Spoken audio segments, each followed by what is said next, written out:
This episode is brought to you in part by the Apologetics Guy Show, the podcast that helps you find clear answers to tough questions about Christianity. Learn to explain your faith with courage and compassion. Join Moody Bible Institute professor Dr. Mikel Del Rosario at apologeticsguy.com. This episode is part of a long series exploring how some evangelicals tied themselves to the Republican Party in the 1970s and 80s. This one can stand on its own, but when you're done, go back and start at the beginning of Season 6. This is Barry Goldwater, How Republicans Welcomed Extremism, Part 1. Rumor had it that Bob Taft got the shaft. Robert Taft was a senator from Ohio. He was anti-communist and isolationist, lost 2 previous bids for the Republican nomination for president, and now he was running a third and final time in 1952. Bob Taft was a conservative, in a time when Republicans could also be liberal or moderate. In fact, in the 1950s, moderation was in vogue. So Bob Taft had that against him. And it didn't really help his chances that he went up against the hero of World War II, Dwight Eisenhower, a man so respected that both parties courted him to be president. Yeah, Taft lost the nomination. For the third time. And rumors of dirty dealings abounded. One person who spread them is a familiar name, Phyllis Schlafly. In 1977, she and her crew put a stop to the ERA, the Equal Rights Amendment. But that was still over a decade in the future. This was 1964, and she had a hot new book out, A Choice, Not an Echo. In it, she wrote, "The Kingmakers propagandists launched a potent word missile. I like Taft, but Taft can't win. This slogan was cleverly designed to drive a wedge between Taft and his supporters. Of course, it was completely false." And further down, she continued, "The Kingmakers selected their 1952 candidate carefully, General Dwight Eisenhower. Eisenhower was a longtime favorite of the Kingmakers. Several years before, they had placed him in an important non-political job to keep him in the public eye, but not require him to take a stand on controversial questions such as the Taft-Hartley Act." The Taft-Hartley Act limited the power of unions in the United States. It's named Taft-Hartley because it was sponsored in part by Robert Taft. Okay, so let's rewind just a second. But not require him to take a stand on controversial questions such as the Taft-Hartley Act and communists in our government. Rumors spread among those on the right that through backroom dealings, conservatives were denied their candidate. She blamed communists, Democrats, the so-called kingmakers, thus allowing a moderate like Eisenhower to stay in power for 8 years. That wound festered like a son of a gun. A lot of what drove conservatives in the 1960s and 70s was the fear that they were being ignored by the powerful members of their own party. And yeah, at this point, they were the minority, even in the GOP. That takes us back to one of the key ideas of this season, a quote from historian Joel Carpenter about fundamentalists that also applies to conservatives. "Even when fundamentalists have expressed their alienation toward American cultural trends and advocated separation from worldly involvement, their words have been more those of wounded lovers than true outsiders." Conservatives were on the outside looking in, craving not only power, but respectability. Now, I'm being a bit sloppy here. Bob Taft wasn't just a conservative, but the head of something kind of new, what we now call a movement conservative. He was the movement conservative, even though the term had not yet been coined. This is going to take some explaining. Essentially what we're talking about here is the difference between pro-big business conservatives and more moderate conservatives. For a long time, the party swung back and forth between the two, kind of like a pendulum, represented here by this silly sound. Think back to the late 1800s. Labor uprisings, children working in factories, tons of recessions, westward expansion. In the late 1800s, there was this rift in the Republican Party. Some, not all, Republicans believed that the role of government should be to help business, or even that business people should be in charge of the government. Briefly, That philosophy was the big thing in the GOP. Big business will save this country. But the pendulum swung the other way. Then came the Progressive Era and Teddy Roosevelt and his successor, who were trust busters. Republicans who broke up big businesses that had their arms in multiple parts of the economy so they could manipulate markets, like Rockefeller's Standard Oil. The progressive wing of the GOP went around limiting the power of these giant corporations. This, of course, upset the pro-business Republicans. And eventually, the pendulum swung so that a few years later came the 1920s. The pro-business Republicans were back in charge, this time under Warren G. Harding. Harding essentially let his business buddies run the government, deregulating, cutting taxes. He was followed by Calvin Coolidge, who was also pro-business. Not just pro-business, but one of those guys who thinks that business people should run the country. This superheated the markets. And since Wall Street was not yet really regulated, it opened the door to speculation. Wall Street kind of did what it wanted. One problem is that people bought stocks on margin. Now, what is on margin? Let's say that someone wants to buy a stock. I'll take 100 shares, please. If the stock was $1 a share, the buyer would fork over $100, right? 100 shares at $1 a piece. But I don't have $100. So Wall Street was like, that's okay. Give us a small piece of what you owe, and when your stock starts earning money, because of course it will, we'll use your earnings to pay us back. Instead of forking over $100, I'll give you 20. And Wall Street signed you up for $100 worth of stock. It's a loan based on money you haven't made yet. Not just one loan, tons of these things were out there. This over-exaggerates the value of these stocks. Even if, say, industrial grommets is valued at $10,000, since people have been buying on margin, the value of the company in actual dollars is way lower, nowhere near $10,000. Maybe you can see why this system was tenuous. For a while, this supercharged the Roaring '20s, where the economy at least seemed to be doing exceptionally well. People bought new appliances like radios and laundry machines. There were flappers, dance music, hot times, at least for white people who lived close to or in the cities, not people of color, the South, or the West. And conservative Republicans, probably genuinely, thought they discovered a magic formula to make the country run well. They thought they were going to do away with poverty, put business in control, deregulate. Don't give people government assistance, that's communism. Look at how great this boom is for white people who live near the cities of the East. Until the Great Depression, which shattered the whole country. And what pulled the U.S. out of the Depression? The New Deal.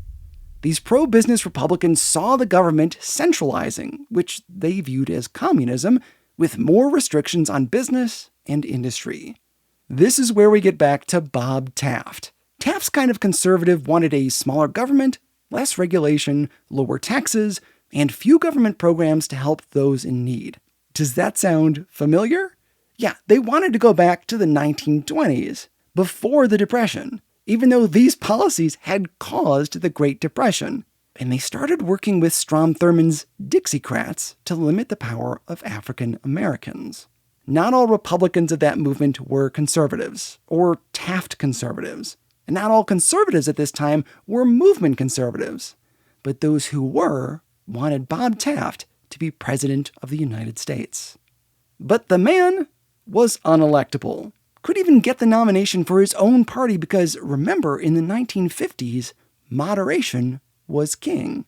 Despite that, Taft tried Strike 1 and tried Strike 2 and tried Strike 3, you're out of there. Taft lost 3 times, attempting to win the nomination. Movement conservatives could not get a toehold in the presidency, so they sat around, upset, while moderates ran the government. The conservatives were just waiting, dreaming of the good old days of the 1920s, and blaming the so-called kingmakers for not putting their people in charge.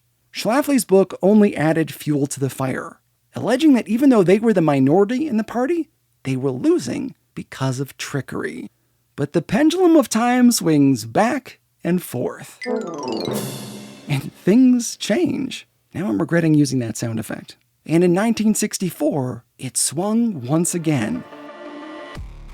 Movement conservatives got another chance. They changed their strategies, knew how to play the game, how to thwart attacks from the elites and kingmakers in the GOP, play a little dirty, avoid another Bob Taft situation. They were not going to let another moderate candidate win. They chose their man in Barry Goldwater, a true conservative, someone who wanted to cut back regulations and taxes and unions and help that might go to black people. And in pursuit of the presidency, these conservatives tied themselves to extremists, conspiracy pushers, and racists. You're listening to the show that uses journalistic tools to look inside the Christian church. We press pause on the culture wars in order to explore how we got here and how we can do better. I'm Chris Staron, and this is Truce.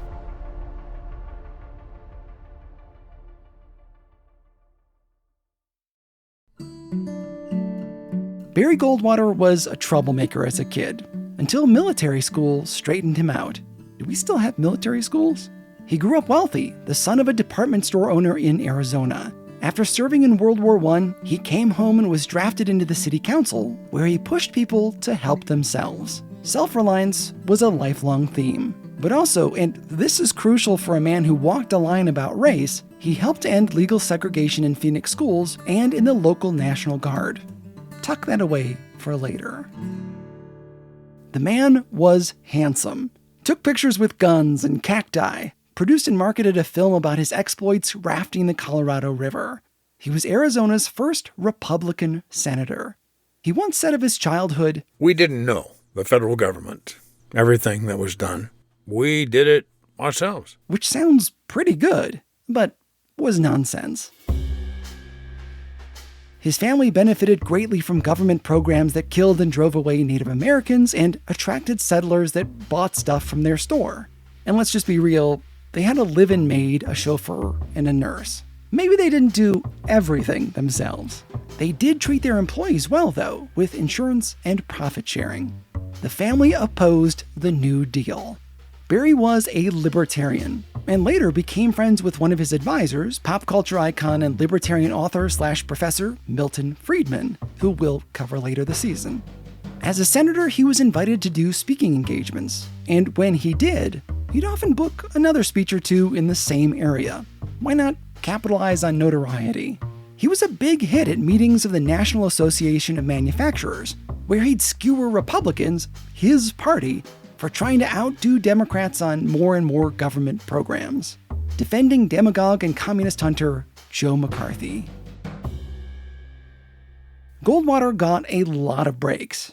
One came when Senator Robert Taft assigned him to the Banking and Labor Board, something Barry didn't want, but became key to his later fame, because this meant that he could investigate unions. Labor unrest marked the end of the 1800s all the way through the mid-1900s, as workers fought for safe working conditions and middle-class wages after decades of mistreatment. Get back to work, you! That machine killed 2 people this week. Yeah, what are you gonna do about it? But their strikes slowed down the economy and sometimes turned into violent mobs. In the last few months of 1946 alone, and this is kind of a crazy number, there were 4,985 strikes in the US. Imagine that! Almost 5,000 strikes in just a few months. One of them took place in Kohler, Wisconsin, a company town run like a fiefdom by the Kohler family. In the 1950s, the United Auto Workers won a contract to represent their employees. Now the people will stand up for safety and their rights. By the next year, they asked too much, and Herbert Kohler refused to negotiate. The ensuing strike led to violence on both sides. Kohler hit the lecture circuit to speak to business people and severed the contract with the UAW. This union dictate has been and is being defied by Kohler Company and by a host of men and women of courage who believe in their individual freedoms and rights, including the right to work. Senator Goldwater, again a libertarian akin to Milton Friedman, decided to get involved. A young Robert Kennedy was already investigating the mob and their connections to organized labor. Concern about this thing was already in the air. Barry set his sights on UAW leader Walter Reuther, who participated in the Kohler strike. During a speech in Detroit, Barry said, Underneath the Democratic label here in Michigan, there's something new and something dangerous, born of conspiracy and violence, sired by socialists, and nurtured by the general treasury of the UAW-CIO. Then he went on to call Reuther more dangerous than Soviet Russia and all the Sputniks. I'll cut to the chase. The investigation turned up nothing. And Goldwater had to admit to Bobby Kennedy, You were right. We never should have gotten into this matter. It was a defeat, but one that set Goldwater up as the hero of free market business. When the United Auto Workers held their annual meeting, they announced that their top priority was defeating Barry Goldwater. And according to historian Rick Perlstein, Goldwater had his re-election issue. Eastern labor bosses telling Arizonans who their representatives should be. Which, sounds nice and pithy. Who wants rich, powerful people from out of state picking politicians? But most of Goldwater's campaign finances came from two wealthy backers, and they weren't from Arizona. One was an oil baron, and the other was Robert Welch, who that year founded the John Birch Society. And Barry won his re-election bid. There was another golden opportunity for Goldwater, a position in the Senate Republican Campaign Committee, which raised money for the GOP. Barry became one of their roving speakers, which took him all over the country and gave him lots of exposure. Balance our budgets Was one common refrain. Stop this utterly ridiculous agriculture program. That was another. Get the federal government out of business. Every business. If you're paying attention, you might hear the libertarianism coming out. His speaking tours rarely took him below the Mason-Dixon line. And why bother? At that time, the South was controlled by Democrats. Goldwater was a Republican. This is a good time to talk about one of his biggest campaign positions. Goldwater spoke out against Brown v. Board of Education, the Supreme Court case that called for the integration of public schools. Let's pause there for a moment. This is one place where we see Goldwater walking a tightrope. Remember, he was part of the effort to integrate schools in Phoenix. He said he wasn't a racist. Okay, so how do we talk about this? Let's say that we've got this person named... What's your name? My name's Bill. Bill's a figment of my imagination. I am? Shh, Bill, just go with it. Bill has 3 favorite foods. He can eat them every day. French fries, Yummy. hot dogs, I feel like I'm at Coney Island. and ice cream. A balanced meal. Actually, no, it's really not. Let's say that I were to put French fries, a hot dog, and a bowl of ice cream in front of you, Bill. Which would you choose? The ice cream. Every time. He likes all 3. He loves all 3. But ice cream wins every time. Every time. Goldwater was a man of many principles. One of them was that he wasn't a racist. That would maybe be the French fries from our example. But the rocky road, the thing that always beat the other impulses, the ice cream, was his view on states' rights. Barry objected to the federal government integrating schools. He wanted it to be handled by state and local governments to keep the feds small. Even when federal laws and enforcement could help oppressed people, the desert of states' rights proved too tempting. It won every time. Every time. This is an honest question. Is that racism? Well, it sure as heck is what racists wanted. The states' rights argument is basically the center of the South's argument for segregation. It's what allowed them to oppress black people for a long, long time. And the South took note of Goldwater's objections to Brown v. Board of Education. Who was this Republican, this guy from the party of Lincoln, preaching states' rights? And they weren't the only ones who took note. In 1964, at a National Episcopalian Conference, Barry's denomination, religious leaders signed a statement decrying Goldwater's, quote, transparent exploitation of racism, end quote. Peter Tillich, Reinhold Niebuhr, and Martin Luther King were all opposed to Goldwater. It was shortly after he made his remarks against Brown that he got another big break. Clarence Mannion took up his cause. Mannion was a lawyer, dean of the Notre Dame Law School, owner of a printing press, and a radio host, a supporter of Robert Taft. He railed against a one-world government, left-wingers, and Brown v. Board of Education. Mannion and his team had this kind of creative idea. And what follows is not direct quotes. This is something from my imagination to help us kind of get into this. So Mannion's thinking, conservatives keep losing races in the Republican Party. What to do? If we start our own conservative party, it will draw from the Republicans and split the vote.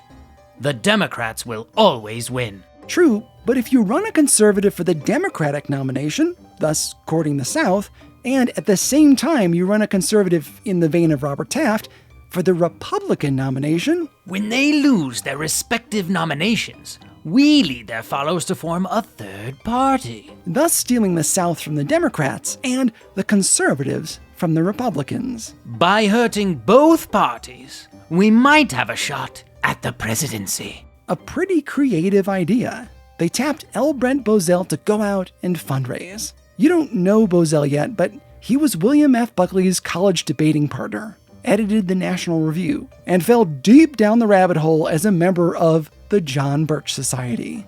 He also loved Catholic monarchism. Mannion heard about this Goldwater guy and realized he can carry both factions by himself. Okay, end of the made-up quotes.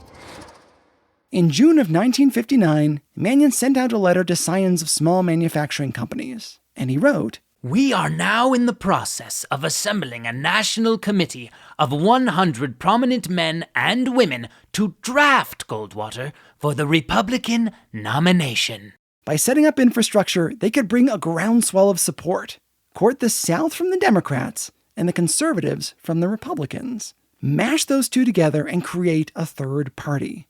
And Goldwater could carry both sides.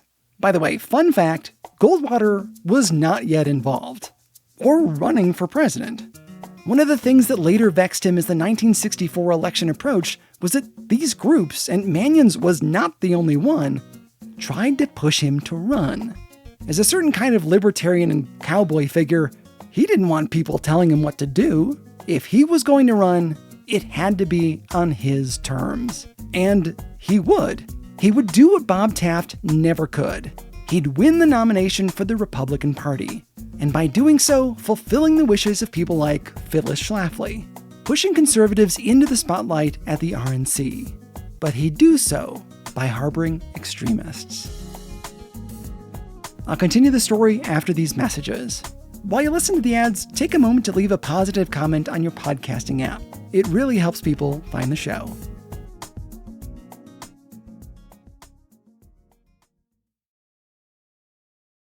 Welcome back to the Truce Podcast. Today we're talking about Barry Goldwater. By 1960, he was already known by many thanks to his speeches. He was the child of a beloved Arizona department store magnate, handsome, a senator.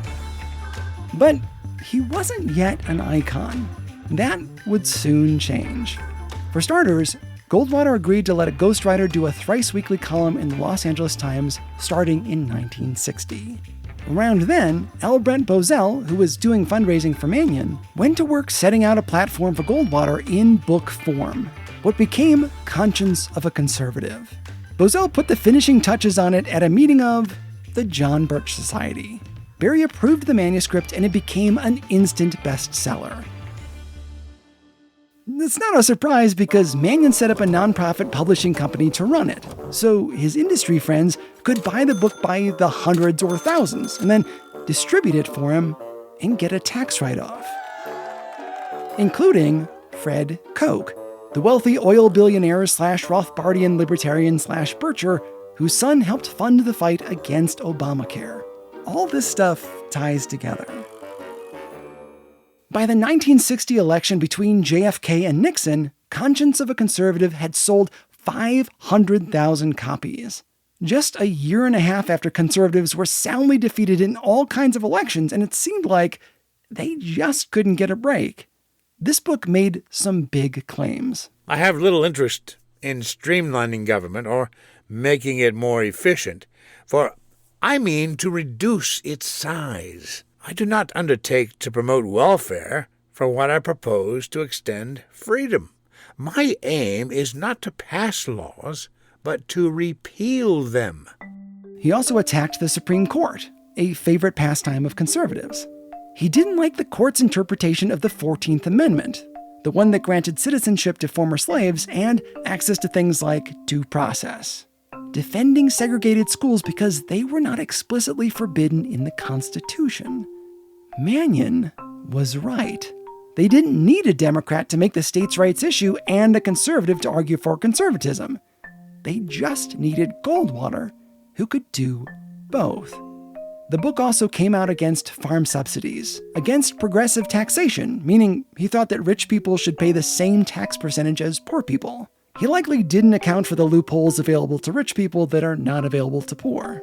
He wanted to roll back government spending by 10% each year, to end the welfare state, argued that Americans were getting too soft to die for their freedoms, which even by then was an old chestnut, that the Soviets would never dismantle their nuclear weapons even if we made an agreement with them. Conservatives like Taft had long pointed to communism as the cause of America's ills.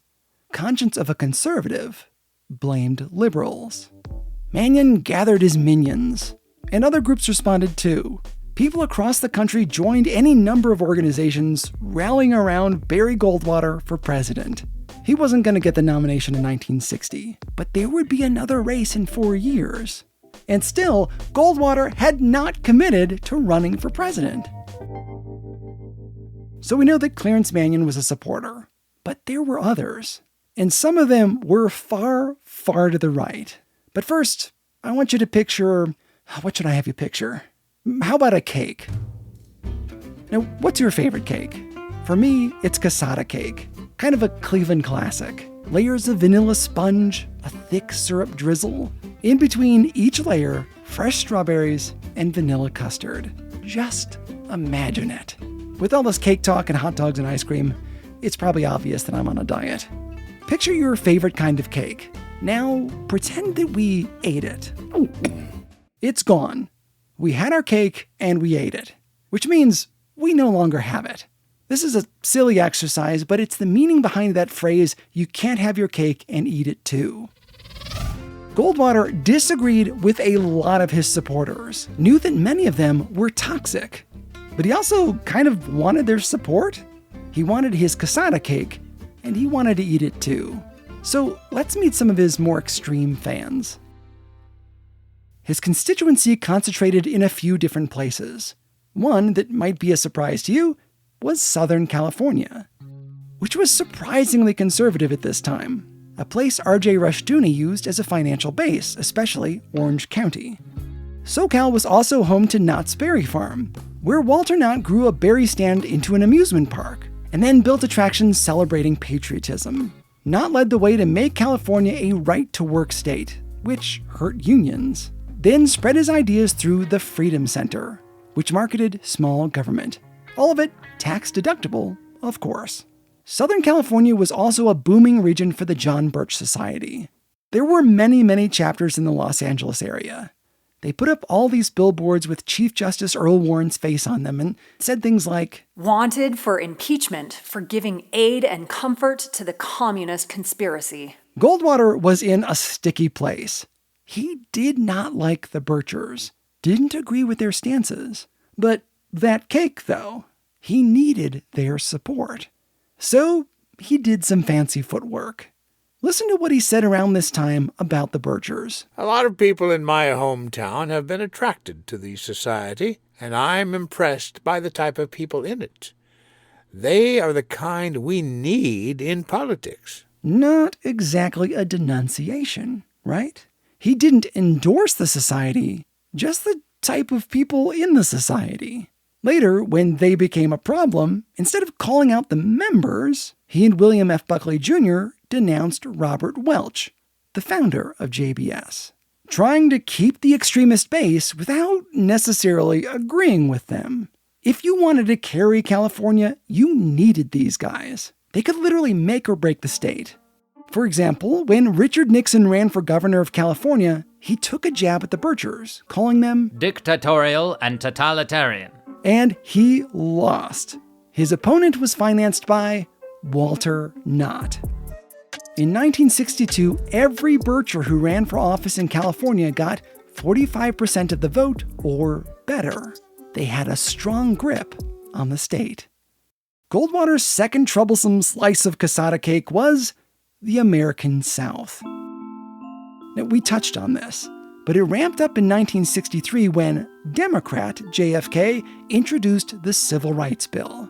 This was the Democrats, the party of segregation and Jim Crow. The move was supported by Christian and religious figures, obviously not all, and it was pushed through by Lyndon Johnson in 1964, with the help of union leaders. The threat of this new bill made many Southerners consider the unthinkable, voting against the Democratic Party. Here's the trick, though. Union members were also afraid of the Civil Rights Act. Unions at this time were often segregated, even in quote-unquote enlightened New York City in the 1960s. Their three concerns were forced busing to integrate public schools, what would become known as reverse discrimination, and racial quotas. By the way, the Civil Rights Act did not set racial quotas. This was serious. For a long, long time, the Democratic Party had been the party of segregation and the party of unions. Now, by using labor leaders to pass the Civil Rights Act, LBJ was losing support from the South and union members. Polls taken at factory gates in Chicago and Gary, Indiana in 1964 had Barry Goldwater winning 53-47 among union members in the North. Protests were taking over American cities. Some of them turned violent. And who got the blame from white folks?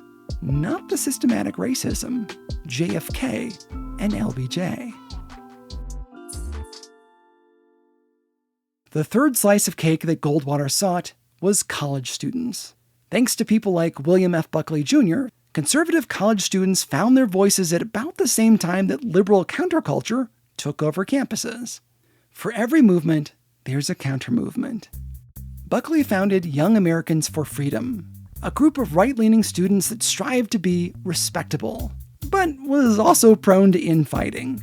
They were easily swayed into factions that disrupted party unity in favor of ideologies like Ayn Rand's libertarianism or Bircherism. These young people loved Barry Goldwater. Their goal was to get a conservative into office. And like Clarence Mannion, they felt that Goldwater was the complete package. A small government, states' rights, balanced budget kind of guy. The embodiment of the cowboy aesthetic that was so popular among Reagan and John Wayne. But you know who didn't like Barry Goldwater? Moderate Republican leaders. People Phyllis Schlafly might have called the establishment or the kingmakers. Republican governors. Party regulars like Richard Nixon. They saw this new movement as a threat, not just to their ways, but to decorum in politics. Let's discuss why Goldwater was important. First, he welcomed extremists into the mainstream in the Republican Party. Second, he courted the South, paving the way for Nixon's Southern strategy. He took the traditional conservatism of Robert Taft and turned it up a couple notches with his flavor of libertarianism. Fourth, and finally, he pushed union workers to support a Republican who made his name by fighting unions. Extremism has a powerful pull.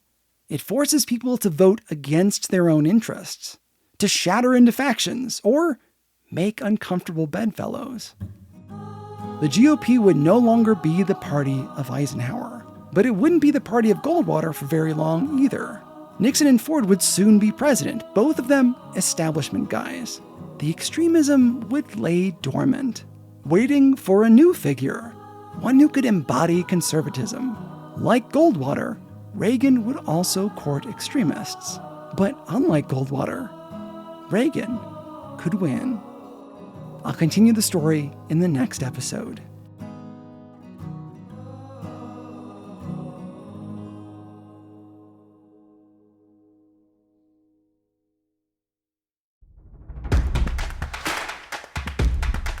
I used a number of sources in this episode. The best was Before the Storm, Barry Goldwater and the Unmaking of the American Consensus by Rick Perlstein. I've used 4 of his books for this season, and I can't recommend them enough. They're well written and push the genre by including pop culture context as well as deep dives on individual subjects. I also relied on The Passage of Power by Robert Caro to learn about how the Democrats handled this era. A full list of sources is in your show notes and on the website at trucepodcast.com. Once you're there, consider giving a little each month to help me make this show. I'm doing this full-time, and these episodes about Goldwater and libertarianism took a long time to produce, even working 40 hours a week. No other Christian podcast is covering these things. If you like what you hear, consider giving a little each month at trucepodcast.com/donate, or you can Venmo me at trucepodcast. By the way, the best way to give is through check. It helps me avoid the credit card fees. I'll have my address on the website. Special thanks to all my friends who listened to me drone on about this subject for months. I'm especially indebted to my brother Nick, who helped me parse all this out. A number of people gave me their voices for this episode, and I'm so grateful, including the amazingly talented Bob Stevenson and my friends Chris Sloan, Josh Griffith, and Jackie Hart. Truce is a production of Truce Media, LLC. God willing, we'll talk again soon. I'm Chris Starin, and this is Truce.